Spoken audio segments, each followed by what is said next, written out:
birthday party with a cake baked for a beloved little niece, Sophie. The happy features, the butterflies and flowers, bright colors, matched to a T, the cake maker, Erin Michelle Wheeling. Good job on the cake, Erin. Thank you.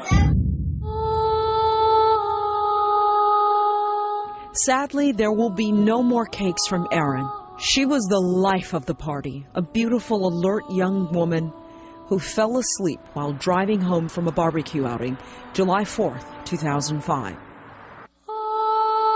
She had called my dad. He made sure she hadn't been drinking. She talked to a friend of hers that was there with her and said, you know, is she okay to drive? And this friend said, yes, absolutely. She's, you know, has not been drinking. There's been no anything going on. She's fine. You know, she did say, but I'm really, really tired. Her sister says less than half a mile from her daddy's front door, Erin's car left the road and barreled through a row of trees in a wooded area. Paramedics said she died instantly. 23-year-old Erin fell asleep. When there's, no alcohol involved, the person's in the car by itself, buckled up, everything's fine. There's no reason for the accident. 9 times out of 10, it's because a person fell asleep behind the wheel. Lieutenant Kenny Roberson has investigated accidents enough to know how deadly drowsy driving can be. It's a lot worse than texting and driving. Worse than texting and driving? How is that possible?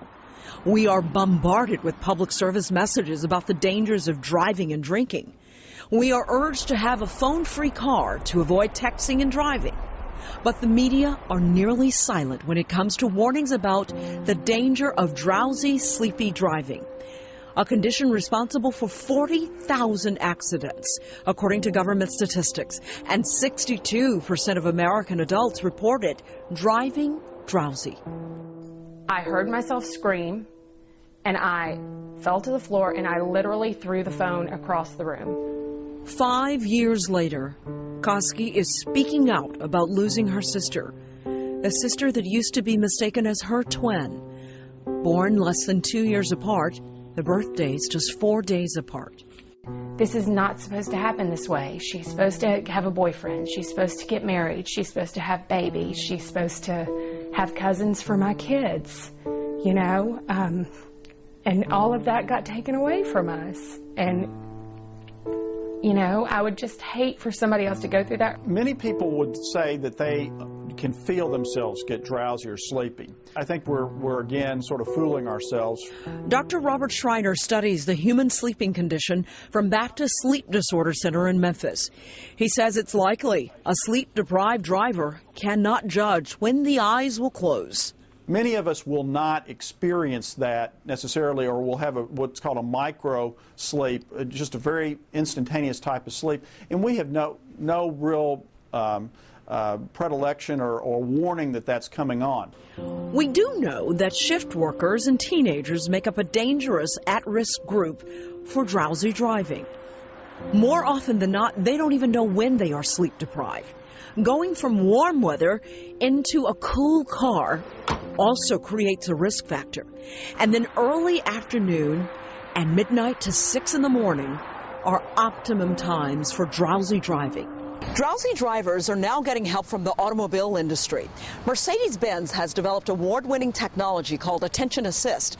It actually alerts a driver when they are sleepy and tells them it's time to take a break.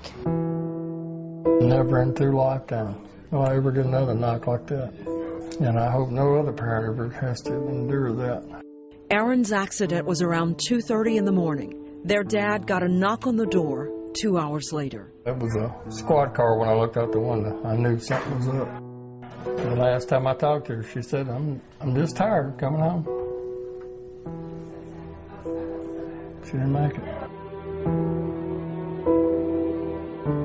So Koski, mom of 3, goes through the things she collected from her sister's car that morning. Every trinket, every item has its own urging that warns others about drowsy, sleepy driving. I have the choice to either keep the pain within our family, and we can spend every July 4th crying and being sad and talking about how we miss her and talking about how awful it is what happened to her, Or we still do those things, we still miss her, but we get her story out there.